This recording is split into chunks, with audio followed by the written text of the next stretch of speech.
Rais William Ruto ametetea kuwepo kwa mazungumzo ya ruwaza ya mwaka 2060, akisema kuwa ruwaza hiyo inalenga kupeleka mbele taifa la Kenya katika sekta mbalimbali ikiwemo uchumi, huku akiwakosoa wanaoipinga.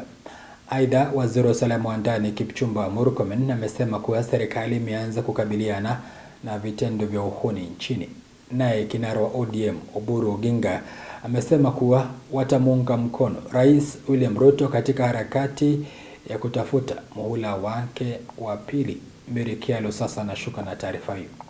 Huku viongozi tofauti wakipinga kuwepo kwa mazungumzo ya ruwaza ya mwaka wa 2060, Rais William Ruto amezidi kutetea mazungumzo yale, akiwasuta wanaopinga, akisema hawana mpango na kusema kuwa kupinga mazungumzo hayo ni sawa na kulirudisha taifa la Kenya nyuma zaidi, ilhali ina uwezo wa kupanda ngazi. Rais akisisitiza kuwa mazungumzo ya kitaifa yatafanyika tarehe 12 mwezi huu wa Agosti. We will solve the cost of living by making sure we attend to the economy and to development, and that is the reason why I am calling on the people of Kenya for us to have a conversation about the future of our country, the future economic development of our country, the future development of our nation. Sisi tukutane, tukubaliane, kwa sababu kuna wengi wanapinga maendeleo.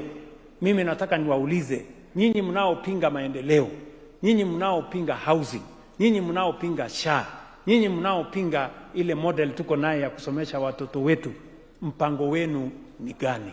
Na huku siasa za mwaka wa 2027 zikiendelea kupamba moto, kinara wa chama cha ODM Oburu Odinga amesimama kidete na kusema kuwa yeye yupo tayari kuwa mgombea mwenza wa Rais Ruto ifikapo mwaka huo, akisisitiza kuwa chama hicho kitamuunga mkono Rais Ruto kuwania muhula wa pili. Wakati huu sisi ODM hatutakuwa na candidate wetu ni President William Ruto.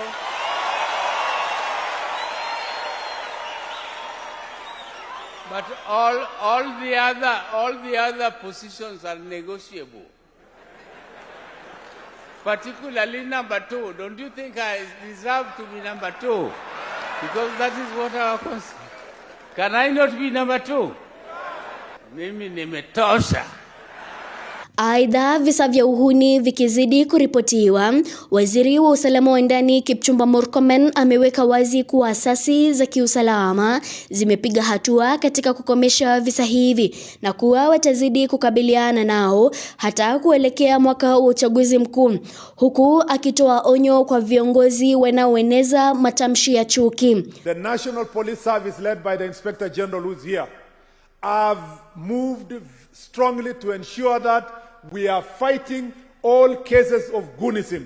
And I'm happy that there is a great progress in places like Busia, in Kitale, in Bungoma, in Nakuru, where there was an operation recently, even here in Nairobi. We promise you, Your Excellencies, that we will intensify the process to get rid of all acts of political violence, even as we progress together to the next election. Walizungumza haya walipokutana na wazee wa vijiji katika ikulu ya Nairobi, na ambako rais aliahidi kuwa wazee hawa watakuwa wakipata marupurupu ya kila mwezi kati ya ahadi nyinginezo. Mary Kyalo, Undugu TV.